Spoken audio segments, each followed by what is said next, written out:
Hello friends, welcome back to my channel. আপনারা দেখছেন gardening is my piece.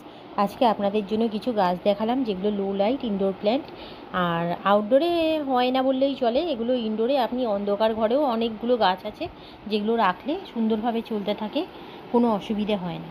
তো এর মধ্যে অনেক ইনডোর আউটডোর দুটোতেই রাখতে পারবেন এমন কিছুও গাছ আছে যে গাছগুলো আপনারা দেখলে সচরাচর চিনতেই পারবেন, আর যেগুলো একদম অন্ধকারে হয় সেই গাছগুলো আপনারা দেখলে বুঝতে পারবেন যে কোন গাছগুলো ফুললি ইনডোর।